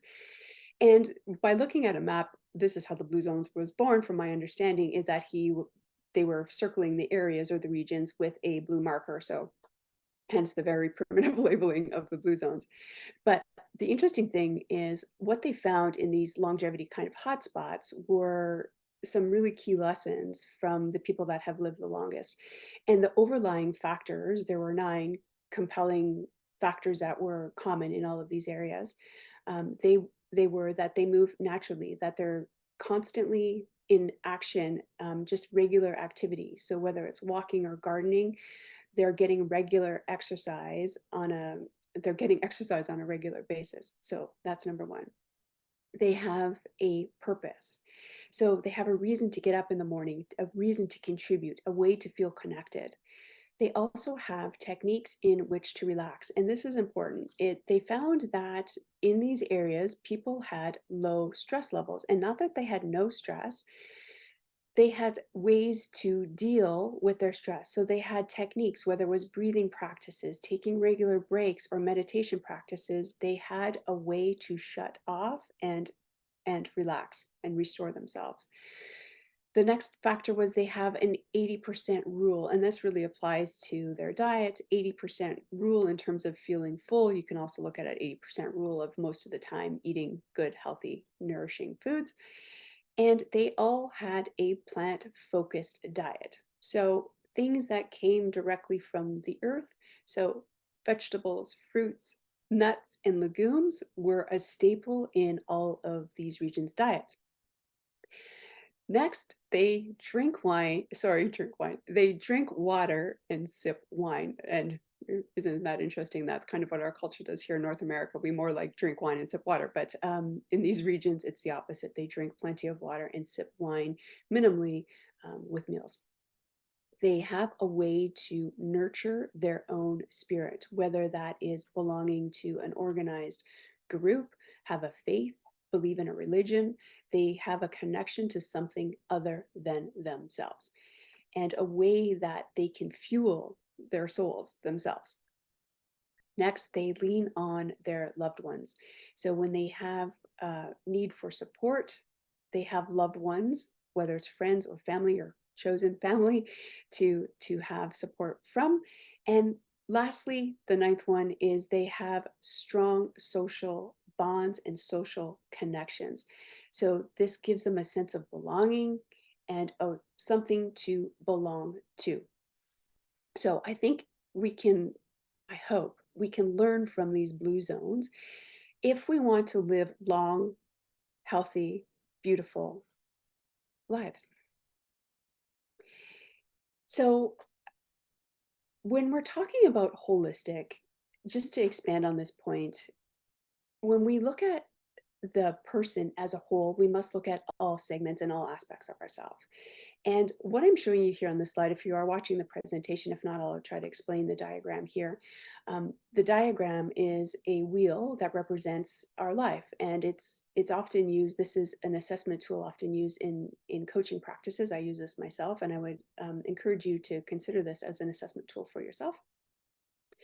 But the wheel represents our life, and the wheel is broken down into 8 different segments. So I've used the traditional one here. You can insert any factors that you think are more helpful or supportive to you. I've also seen this broken down into 4 different quadrants, which I'll explain in a moment. The ones that I have here are, it's broken down into health, your relationships, romance, your personal growth, fun or recreation, your physical environment, your career, and your finances. So if you can't see the slide in front of you and you're listening to this presentation, it is a circle broken up into 8 different segments, and in the middle there is where they all connect. And that is how we would use this as a grading tool for ourselves, as an assessment tool. The middle represents 0, towards the end of the spokes is 10. So the idea is to assess yourself where you feel you are in each category of your life. So from 0 to 10. Now, you may find that different aspects have 2, different aspects have 10. You might find that it's a really bumpy ride. The premise of how you use this for yourself is to rank yourself in each of these areas, first of all, and then draw a line to all of the dots after you assess each area of your life. And then you can see how smooth or balanced your ride in life is. That's officially how we use it to highlight areas that may indicate areas of concern where we need to spend some more attention, where maybe our energy wants to be shifted to or maybe shifted away from. So I share this with you so that you can use this as an assessment tool for yourself, just to kind of zoom out of your life and see where maybe there's a lot of energy being spent, or maybe deficiencies in different aspects of your life, or maybe different areas that you want to enhance and focus on. I'm not sharing this as a prompt to say that your life should be balanced and we should be exactly 8 or 9 or 10 at all of those. That's not how life works. Interestingly, believe me, I've tried and that with my clients. All that to say is life is constantly changing. Life is dynamic. If we were completely balanced all of the time, that would just mean that nothing needs adjusting and nothing needs changing, which is unrealistic. The reality is there are different seasons and different times in our life where different priorities float to the surface, and that's what we want. If everything was a priority all the time, then nothing is really a priority. So you may know this yourself, whether something happens in your career, if you're changing jobs or if you have a large project on the go. The career aspect, there's a lot of energy and attention focused on that area. Maybe some of the other areas of your life actually slip or shift down the priority scale. Conversely, if you have a health issue or your family member has a health issue and your focus and your priority is shifted there, other aspects may be affected in your life. What I wanted to highlight here by showing you this representation tool, first, is that you can use it for a tool for assessment for yourself. Second, that everything is interconnected when we look at it from a holistic perspective. So these factors are interdependent and interconnected upon one another, and each aspect is going to have an effect on another aspect or other aspects. So as an example, you may know this yourself. If you've suffered a health issue, that could lead to a whole ripple effect, positive and negative, if we increase our health or if our health slides. So if the health is going down, that can affect our emotional state, our mental state, our state of depression, of anxiety. That can ripple into our career, which can contribute to our financial health, which can affect our relationships, which can affect our pleasure. Like, it just, it can ripple into all different quadrants and categories. And that's what I just wanted to highlight here when we look at things from a holistic perspective. As we increase one area, it's going to have a synergistic ripple effect or some kind of effect on other aspects. I hope I'm not oversimplifying that. I just wanted to highlight the interconnectedness of holistic approach. All right, so what I'd like to do is get down to the 6 key foundational pillars that I work with. Now, these are the 6 pillars for optimal health that I feel are the foundation. There could be more, there could be less. This is just what I use. I'll go over them at a really high level here, and then I'll dive deeper into each one of these and actionable strategies of how to implement them into your life.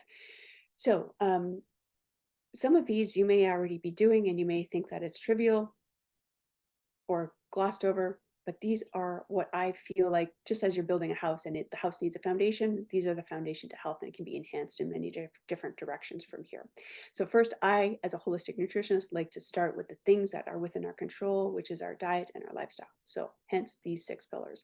So they are hydration, proper hydration, diet, Zen time or stress management strategies, physical movement, sleep, and connection.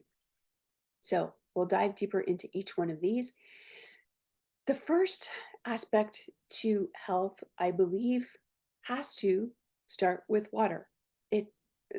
I don't know of anything more important than water in our lives.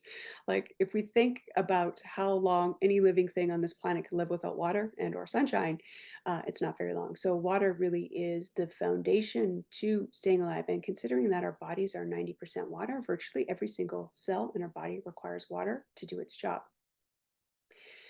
So this is why water is foundational to our health. It's going to help deliver the nutrients to our cells, take waste away from the cells. It's going to aid in digestion. It's going to aid in your brain function, in your skin, in your joints, in your mood, in your energy.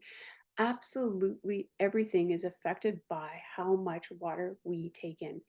So if we're talking about being fatigued or mood, one of the key things to look at is your level of hydration. Like, start there. It can be very simple. By just missing the mark on your hydration levels, that can affect so many different aspects, as you see, from your physical health, but also emotional health and mental health.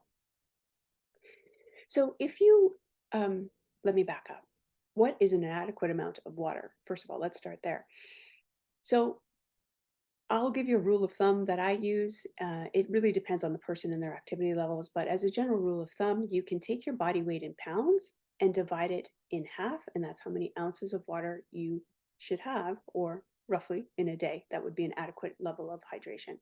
For an example, you weigh 150 pounds, divide that by 2, 75 ounces. If you're drinking an 8-ounce glass of water, that's roughly about 10-ish glasses of water. So that equates to 2.5 liters of water a day. So if you're getting more physical activity, that is just for a person that is sedentary, that's just for optimal body functions. If you're getting physical activity, you're going to want more hydration than that.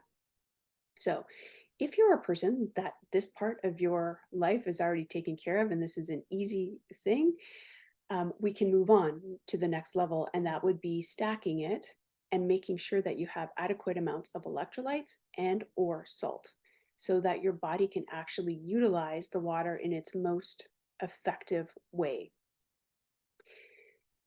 So I think it goes without saying, I hope it goes without saying that the first thing with hydration is making sure the water is clean and filtered. So that means not drinking tap water. And Brita water, I mean, there's some contaminants that are taken out, but if we're really trying to increase and optimize our health, we are looking for purely filtered water. When I talk about the electrolytes and the salt, I think this can raise some level of confusion sometimes for some people, when you think, oh my gosh, salt is bad. However, we've been trained to think that, but salt in its truest form, the purest forms of salt, have a lot of trace minerals in the salt and are super important and helpful for the body to utilize water, but also for we'll talk a little bit more in a minute about minerals. But salt, I'm talking about Himalayan sea salt or Celtic sea salt. There is a doctor who authored a book. His whole life's work was actually centered around these two things, water and salt. His story is pretty interesting. I don't think I have enough time to go into it today because I have a lot more to cover. But Dr. Batman Joldich, I hope I say his name right. I call him Dr. Batman, but he authored a book, The Body's Many Cries for Water, if you want to dive deeper into how salt is actually super beneficial for the distribution of water, particularly making the brain the top priority. So an interesting read. Next, we will dive into diet. I think that's pretty customary as a nutritionist to talk about diet, how we fuel ourselves. Obviously, our primary source of fuel comes from food, the nutrients that we take in, and our ability to assimilate those foods, break down the nutrients, remove the waste, and utilize what we've just taken in. So we eat various foods for various reasons that have different nutrients that support different organs and different functions. And we can, if we're looking to feed ourselves and give ourselves energy, we're going to want to start with things that were alive, because their energy is going to give us energy. If we're looking at the holistic perspective, living things will give other living things the energy. So we can start there just by eating whole foods straight from the earth, and staying away from things that, were never alive, like things that come in a box or processed or packaged. So what comes from the earth, if we follow the Blue Zones diet, things that were grown from the earth in plants. So we're looking at vegetables, fruits, nuts, seeds, legumes, those sorts of things. On a very high scale, what I would like to address is the importance of macronutrients. So there's 3 macronutrients. You've probably heard of them. You may have heard people talking about counting macros. So the macronutrients, proteins, fats, and carbohydrates, are of the utmost importance. Those 3 macronutrients are what is required to keep us alive. And it goes deeper down into the next level, into the micronutrients, because the macros provide us the micronutrients. But we'll start with the protein macronutrient. Protein is the building block of all of our cells. So we start with protein because every cell needs protein to function. So protein comes from the Greek word primos, which means primary. It's of primary importance is our protein. So you may have heard a lot of talk about people counting macros and how much protein they have, and for good reason. However, the quality of the protein is just as important. The next macro is fats, and good quality fats are fuel for our brain. That's how our brain gets fuel. It's also how our cells stay permeable. If you think about a cell being a cylinder or a sphere is a better description, how nutrients get in and waste get out is through the cell membrane, and how we keep the cell membranes permeable is by ingesting good quality fats. Thirdly is the carbohydrates, complex carbohydrates. That is our body's primary source of fuel. And when we think about carbohydrates, those are plants. So fruits, vegetables, seeds, legumes, those sorts of things. So when we break down where the micronutrients are coming from, micronutrients are essentially the vitamins and the minerals that our body needs in very small amounts to function optimally. I think we often hear about people talk about vitamins, but what tends to get glossed over, from my opinion, are minerals. Minerals are required for vitamins to do their job. So when I talk about electrolytes or trace minerals, these are all intertwined. And the reason I'm so passionate about them and talking about them is because our soil is deficient of micronutrients because of our farming practices, our monocropping, our spraying. So our soil is devoid of micronutrients. So if we're not getting it from the plants and the seeds and fruits and vegetables that we're eating, where are we really getting it from? And oftentimes we may need to look to supplementation in this regard. So where we get some really great trace minerals is from the sea. So hence my recommendation for sea salt or Himalayan salt, because of the mineral components in there. I hope that wraps up at least on a high level, of the importance of micronutrients are just as important, if not more important, than the macronutrients themselves. When we're talking about feeding ourselves from the most optimal level, we want to make sure that we're feeding our gut. And there are, if you probably have heard about the microbiome in your gut, there's trillions of microorganisms that live in our gut.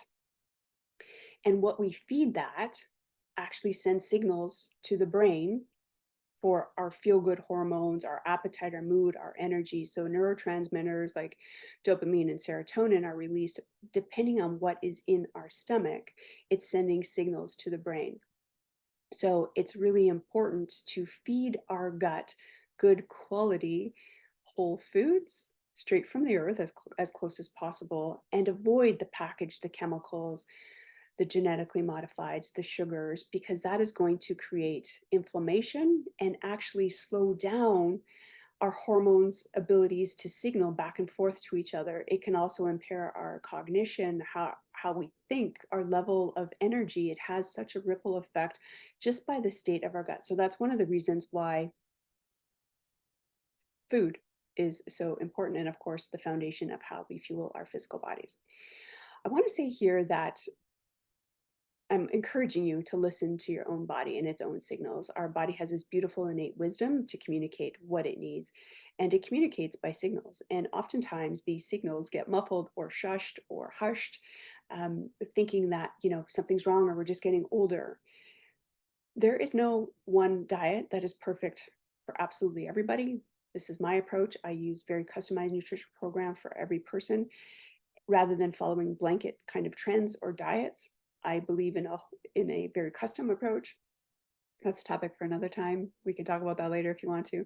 But when you're listening to your body signals, please listen to the things that you think are just kind of off, whether it's gas or bloating or indigestion, constipation, diarrhea, skin rashes, itch, intolerances to different foods, cravings, headaches, fatigue, hot flashes. These are all symptoms. They're little signs your body is waving and trying to wave a flag to get you to pay attention that something is imbalanced and off and needs attention. Next, I want to dive into another one of the pillars, which is the ability to manage stress. So as a human, we are not going to escape being stressed. That's just part of life. If you're human, you're going to endure some stress, and it's a good thing, actually. So stress is a beautiful survival mechanism that keeps us alive. Our body's primary objective is survival. That's step number one. Step number two is procreate, but really survival is the most optimal function and desire for our human body. So stress is designed to keep us away from danger and keep us safe and keep us alive, which is a really good thing. I think. I love living. The problem becomes when the stress becomes long-term and or chronic. This can become an issue. And I'm sure you've heard all of the rants and raves about how stress can affect all aspects of our health, whether it's physical health with cardiovascular issues, blood pressure issues, disease, imbalance, mental function, digestive issues, sleep problems, all of that, but also our mental and emotional and spiritual health as well. When we are constantly under stressed or not aligned, this can wreak havoc in so many ways. So there was a study done recently on mice, and it was done in humans too, but the study concluded the same thing. A little bit of stress is actually good. It allows our cells and our bodies to engage in some challenge to become stronger and more resilient, versus no stress is no good. So no stress is no good because that means you're not like challenging yourself. You're not really living. You're not really thriving if there's no challenge. You're just existing. But also too much stress is no good. So what the findings were, and I'm sure you can attest to this, is it decreases longevity and well-being in both of those areas. So it shortens the telomeres, so it increases aging, which means we have shorter life expectancies when we have high degrees of stress. Stress in itself is, like I said, it's a good thing. The Interesting thing about stress is whether the stress is imagined, perceived, or real, our body goes through the exact same biological response, whether we're thinking about paying our bills on time, getting to our taxes, stuck in traffic, or if we were actually outrunning a lion. The same physiological responses happen, and this is where it becomes a problem and can wreak a lot of havoc in terms of our mood, our energy levels, and how we're functioning optimally over time. So if we think about the stress response, and if you are physically outrunning a lion that's going to eat you, there's a lot of things that happen physiologically. Your digestion, first of all, gets shut down because all of the blood flow is going to the extremities to outrun the danger so that your muscles can move quickly. Your eyes dilate, your blood pressure increases, your libido is turned off. There are a whole host of a cascade of biological responses that happen when we are in the stress mode. The stress itself is not the issue; it's the ability to turn it off, to be um, I don't know what the word is, flexible, I guess, in the aspect of being able to go from a stress mode to a relaxed mode. It's when we stay in the constant state of stress that's really harmful for all aspects of ourself, mental, emotional, physical, and spiritual. There's a really interesting book and a read by Dr. Eppel. If her name is Dr. Elisa Eppel, and it's The Stress Prescription. If you wanted to dive deeper, she talks about she authors a number of books, but one of them is about stress and how to stress better. And it's actually stress. She talks about stress being a good thing and being able to turn it off, and not just to heal, but to repair in the process.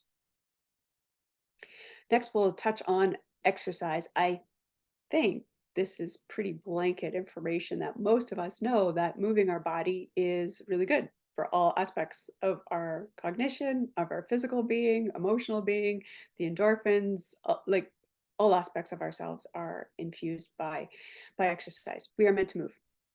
We are completely meant to move. We are not built to be put on a shelf. Our bodies are designed for movement and and action. We're meant to hunt and procreate. That's what we're meant to do. So the interesting thing about exercise that I just want to, there's a couple of things that I want to touch on, particularly as time goes on and we age. It's really important to keep our muscle capacity and strength strong. So obviously that means potentially lifting heavy things and or strength training. We can talk about cardiovascular activity, but really to keep the body moving and keep our metabolism revving and our ability to hold up our own body weight, is we need to have the strength to do that. So strength training, particularly as we age, I think is really important. The other thing that I will address here is let me finish my first thought. The first thing that I'll address is the quality or quantity of the amount of movement that we get, whether that can add more stress or not. If you think about what exercise is, the immediate effects of exercise is we are stressing our body in some capacity. If you're lifting heavy things, you're breaking down the muscle so that the muscle gets stronger, rebuilds stronger and more resilient. So the immediate response is stress, which is, I mean, this is a good stress because we get stronger over time. However, if you are taxed out, like tapped out in all other aspects of yourself, totally fatigued, having more strenuous activity is not going to be your friend. This comes with a word of caution and perhaps a conversation, at least just something to consider. I deal with predominantly a lot of women, middle-aged women who have hormone and or metabolic imbalances and are stressed out. So cortisol levels are already super high. And then if they want to go run a marathon, that just adds more stress to the bucket and actually does more harm potentially than good. So there's a really fine line, because when we have no energy, some activity is actually good. It's kind of counterintuitive. So if we think we have no energy to work out, actually exercising more or exercising to some degree can give us more energy. So there's a really fine line And it's really an independent conversation to have either with yourself or your healthcare practitioner, is how much is too much and what is the right quantity, and maybe what is the right activity. The one thing that I would encourage you to consider is that you're doing something that you actually love, that you enjoy. If you are thinking that, you need to run to lose weight or to keep in shape, and that's adding more stress either to your physical body, but also to your emotional body, it's just adding more of the same kind of stress. And that's not what we want. We want to perhaps get out of the go mode and maybe into the slow mode. So maybe you could look at things more like yoga or Pilates or swimming, or something that is a little bit more gentler, where you can still build muscle, but that's supportive and actually that you love and you enjoy. You're going to be more inclined to do it, and it's going to be far more supportive in all aspects. All right, the next pillar that I'd love to talk about is sleep. I think we all know how important sleep is. The blanket recommendation is between 7 and 9 hours of sleep. This is the time when we are healing, when all of our cells are doing their repair, where our brain is actually categorizing everything that it just went through and putting it into files. It's like a defrag and then uploading to the hard drive. That is really what's super important, is our sleep. So there's a couple of ways that we can focus on sleep. Some very basic kind of introduction levels, if you are having trouble sleeping, is making sure your room is dark, it's a cool environment, away from any electronics, that you give yourself some lead time to build up to sleep, where you can shut down the lights, an hour before, shut off your technology an hour before, get your mind and your body prepared. It's like a little bit of an invitation to what's coming next. It's interesting, the studies that are coming out now, we used to focus on so much more of the duration, but now there's a lot of studies that show the regular sleep wake cycle is more important than actually the duration. So it turns out that all of our cells have these little clocks, circadian clocks. We have a circadian clock that follows natural rhythms. Our body processes follow the same clock. Different parts of us heal and have their own internal schedule, and they all communicate to one another. So if we just even affect our sleep, or our sleep time frame by just an hour or a couple of hours, a couple of times a week, that really impairs our ability to heal. We think, oh, if I'm just going to bed an hour or two later, I'll just sleep longer and I'll catch up. But that's not how the body works. The body is already on a clock, on a system, on a schedule, just like the moon and the earth. Like, we all have these natural rhythms, so does our body. So to really honor that is to really infuse a consistent pattern, if you can, as best as you can. I know for some of us that's not possible based on work schedules and life schedules, but as best as you can, that would be the most supportive thing that you can do, is keep a consistent cycle.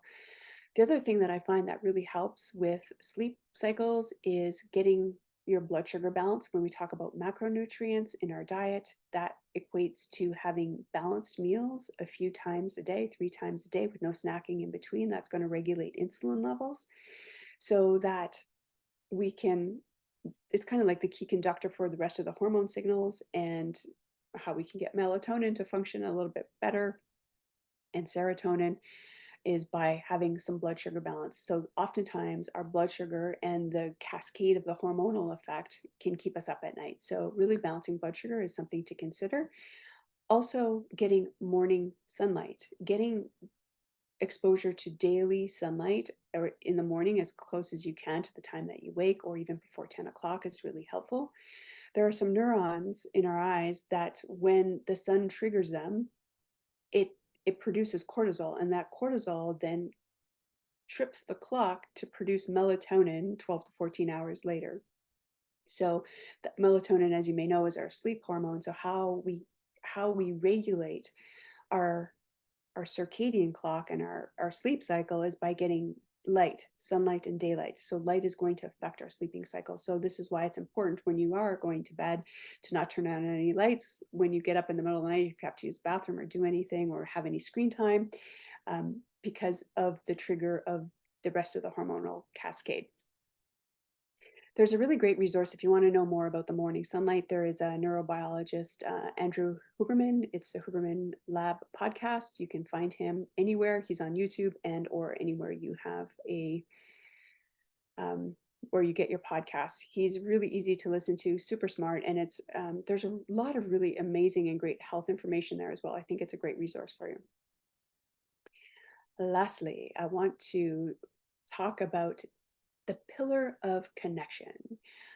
I think we've all maybe had a taste of not being connected to society in the last few years, or potentially you had at least maybe a little glimpse into what that feels like. It can be very lonely, depressing, isolating. You can feel segregated and not part of anything. So these isolation factors can really affect our mental health and our physical health and our emotional health and also spiritually. So when we have a sense of connection, belonging to something, we have more resilience. We have a higher tolerance for stress. So it's been found, there's a lot of studies done on the connection too. The people that are more connected tend to be more physically active. So they have lower rates of depression, lower rates of anxiety, their lifespan are increased. And when we have strong social connections, we also have a sense of support, of not being alone. So I think that goes without saying. To dive deeper into this topic is the idea and the notion, if we want to get a little bit more connected and take this to the next level would be to be giving back to the community, to our connections. So I hope we've all had this experience where you give something and you just feel this sense of fulfillment. It's not something you can get by doing anything else. You can accomplish your own financial goals, your own material goals, reach your own success, whatever they are. And yeah, that feels like a sense of accomplishment, but it doesn't have the same degree of fulfillment as giving. And it's interesting what happens when we do give. We give from, first of all, a place of abundance. We have something to give, whether it's our time, our energy, our resources, a compliment, our energy. Like it doesn't matter what we're giving. We're giving something that we have to someone that doesn't have what we have. So we're giving from a state of abundance, and that's a beautiful energy to give from. But what that does is it gives us a sense of gratitude, and also the receiver is grateful. So it's kind of like this little bit of a love fest. I'm giving from gratitude. The person receiving is getting gratitude, and you're getting back more gratitude, which gives them more gratitude. And it's just like this cyclical spiral, and that really fuels itself. So it's a beautiful thing. There is some recent studies Harvard did about happiness, and they found that happier people tend to give more. And interestingly, giving people are more happy. So what starts what? Happy people give, and giving people are happy. So if you want to be happy is to give. So not only are you contributing to your own state of well-being when we give, we are also giving to the community, to the society in general. So there's a lot of studies done now with doing acts of kindness, volunteering, being of service, and this notion of giving. And the studies show that people who are contributing have a better state of mental health, also better stress resilience. So interestingly, when we are focusing on someone else, we are taking our attention, our internal attention, away from our own problems and focusing on someone else. So that gives us a sense of connection, a sense of belonging, a sense of purpose, and also a sense of connectedness. So we are nurturing relationships by simply this very simple act of giving. And I just want to layer this on. If you're thinking, I don't have anything to give, I don't have time, I don't have the money, I don't have enough for myself, how can I possibly give? I think there are many ways we can give, and it doesn't have to be anything grandiose. It can be a simple compliment, a simple smile, a simple hello, a simple lending a hand, opening a door for a person, letting someone in traffic or in the grocery line. There are such small little random acts of kindness that we can do to enhance other people's lives that I think we have. And rather than today, me giving you a resource and some additional supportive information for this, I'm going to invite you and ask you to test this out yourself. Test how it feels when you give. Test how your state of involvement, your energy, your mental capacity, how you feel, how light your heart is, how big your heart is when you actually give. That is really the true test, in my opinion. I think it brings us much greater life satisfaction. It has positive psychological effects, and it just has a ripple effect into all aspects. That's a perfect segue into how one positive change in one quadrant, one section of our life can have a ripple effect, particularly when we're looking at this as a holistic level. So this fuels our health, this fuels our mindset, this fuels our state of being, our community, our planet, all of it. It's just like the balance wheel, how one quadrant affects the other. So too do us as people. One person can have such a positive impact and effect on other people. And based on the ripple effect, the idea is as we enhance any area of our life, other areas of our life are enhanced as well. So this is the positive ripple effect that I wanted to encourage you today. Whether you start with your mind or your body or your heart or your soul, there are many ways that we can feel nourished, which keep us alive, give us energy, and give us the purpose and connectedness to live and to thrive, because that's really the objective here, is not just merely to get by and pay bills and just get through this thing called life. We really want to take it to the next level and be optimal. I want you to live an optimal life. I hope you do too. And that leads me to us wrapping up here today. I would love to invite you to take some of what we've learned here today, even though some of these principles may seem pretty basic. Like, a lot of them are not sexy.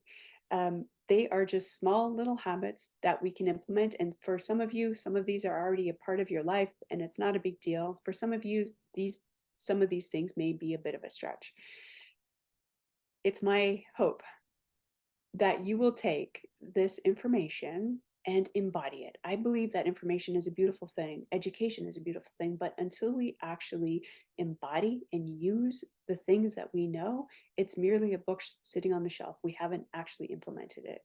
So that leads me to ask you to join me in an invitation to join a 7-day, I'm going to call it an experiment. Even though we've labeled it as a challenge, I think it's an experiment for 7 days to enlist these 6 pillars, these 6 key aspects into your life. To come and join us as a community, we're going to work on this together for 7 days to implement 6 habits. So you may implement just one of these habits, depending on where you're at. Maybe you're going to implement all of them. The idea here is, rather than trying to correct some bad behaviors, and because our mind resists and wants to stay comfortable and pleasurable and do the things that it's known and comfortable with, if we can crowd out some of the undesirable habits with some good habits, the bad habits just kind of fall away. So that's premise number 1. Premise number 2 is that if we have these big lofty goals of making some really great big changes in our life, it seems overwhelming. Or in the beginning, we can seem motivated and have all this inspiration and motivation to do it, and then it fades after 2 weeks. Pretty much anybody can do anything for 2 weeks and then it goes away. So I have found in my practice that, myself included, and working with clients, is that it's much easier to take small little baby steps consistently to form a habit that sticks. And that may seem very insignificant. It's what we're doing when people aren't looking, that is really creating the momentum and forward motion in our lives. So these small little things may not seem significant, but compiled over time can lead to tremendous results. I know that may sound esoteric or kind of crazy because they seem so small and maybe for some of you insignificant. I, however, believe that this ripple effect, as we bring up our own energy levels, our own vibration, our own vitality, our everything shifts, our level of health, how we show up, our conversations, our confidence. Like, it just ripples into all different aspects of our life. I've seen it time and time again with my clients. So I'm inviting you to try this experiment with us in a group. So I will be the host and the moderator of this challenge for 7 days. It is put on by Gluckstein.